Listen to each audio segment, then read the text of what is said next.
6 सितंबर 2019 ये वही दिन था जब इसरो के स्पेस स्टेशन के साथ साथ पूरे देश में सन्नाटा पड़ गया था, क्योंकि इस दिन पूरा भारत चंद्रयान 2 के सक्सेस होने की दुआ कर रहे थे। और जब ये दुआ विफल हुई तो पूरा देश का दिल मानो टूट सा गया। और सबसे ज्यादा दिल जिनका टूटा था वो थे इसरो के साइंटिस्ट, क्योंकि उस समय सिर्फ चंद्रयान 2 विफल नहीं हुआ था, उसके साथ साथ इसरो के साइंटिस्ट की हिम्मत, उनकी रिसर्च और उनकी मेहनत भी विफल हुई थी और वेस्ट हुए थे उनके 978 करोड़ रुपए भी। पर ये फेलियर उनकी एक चीज को नहीं तोड़ पाई, और वो थी हमारे भारत के स्पेस साइंटिस्ट का हौसला, जिसमें कुछ कर जाने का हौसला अभी भी जिंदा था और उनपे गलतियों से सीखने का जज्बा भी था। अपनी गलतियों से सीखकर इसरो ने 14 जुलाई को 2:35 में लॉन्च किया चंद्रयान 3, जिसके बारे में आज आप इस वीडियो में जानेंगे कि आखिर चंद्रयान 3 को चांद पर पहुंचने के लिए 42 दिन क्यों लग रहे हैं, जबकि चांद में जाने के लिए रसिया ने 34 घंटे और अमेरिका ने 4 दिन लगाए थे। तो भारत को 42 दिन क्यों लग रहे हैं, और चंद्रयान 3 चांद पर जाकर क्या क्या करने वाला है जिससे इसरो नासा को भी टक्कर दे सकती है।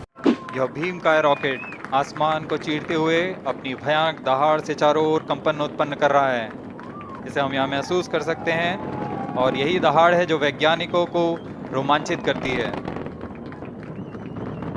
नमस्कार दोस्तों, जैसे कि अभी सब जगह चंद्रयान 3 चर्चा का विषय बना हुआ है और सबको पता है कि इसरो ने उसे सक्सेसफुली 14 जुलाई को 2:35 में लॉन्च कर दिया है। पर सवाल ये आता है कि इसे चांद पर पहुंचने में इतना समय आखिर क्यों लग रहा है, जबकि रसिया 34 घंटे और अमेरिका 4 दिन में पहुंच गई थी। तो फिर इसके जवाब है दोस्तों, रसिया और अमेरिका को ज्यादा समय इसीलिए नहीं लगा क्योंकि उसने अपने स्पेसक्राफ्ट को ईंधन की मदद से भेजा था, जिनका मिशन बजट बहुत ज्यादा था। और इंडिया का चंद्रयान 3 मिशन का बजट सिर्फ 615 करोड़ का है, जो कि एक एवेंजर एंड गेम मूवी से 4 गुना कम है। एक्चुअली चंद्रयान 3 ईंधन का उपयोग सिर्फ अर्थ की ग्रेविटी से बाहर जाने के लिए करेगी और बाकी चांद तक का सफर करने के लिए वो ग्रेविटी का यूज करेगी। दोस्तों, ऐसा नहीं है कि इसरो का बजट कम है, उन पर पैसे नहीं है, बल्कि इसरो के साइंटिस्ट मिशन मार्स की तरफ प्रूव करना चाहते हैं कि इंडिया कम पैसों में भी मून मिशन कर सकता है। और चंद्रयान का चांद तक का सफर 4 भागों में बटा हुआ है, क्योंकि यह पहला 23 दिन वो अर्थ को ऑर्बिट करेगा और धीरे धीरे अपना दूरी पृथ्वी से बढ़ाएगा और मून के करीब जाएगा। नेक्स्ट 7 दिन लगेंगे उसे मून के ऑर्बिट में जाने के लिए, और फिर नेक्स्ट 14 दिन लगेंगे उसे मून में लैंड करने के लिए। उनका सबसे बड़ा मोटिव होगा मून के साउथ पोल एरिया में सॉफ्ट लैंडिंग करना,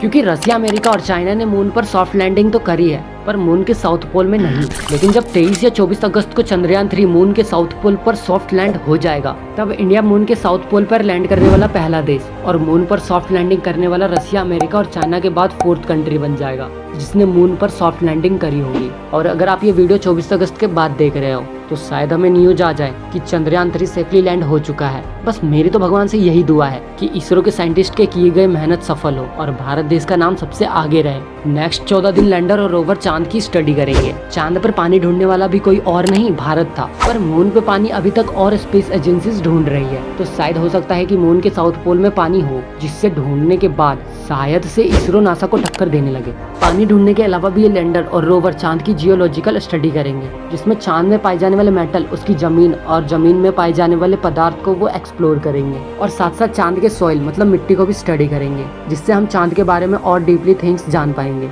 अगर हमें चांद के बारे में बहुत सारी चीजें पता चल गई जो शायद नासा को भी नहीं पता, तो इसरो पूरी तरह से नासा को टक्कर देने के लिए तैयार हो जाएगा। बाकी आप कमेंट करके बताओ कि आपको ये जानकारी कैसी लगी, और अगर आपको ऐसी वीडियोस देखना पसंद है तो हमारे चैनल को सब्सक्राइब करके बेल आइकन जरूर दबा लें, ताकि ऐसी चीजें मिस ना हो। तो फिर मिलते हैं अगली नॉलेजेबल वीडियो के साथ, तब तक के लिए नमस्ते, खुदाफिज, टाटा, बाय बाय।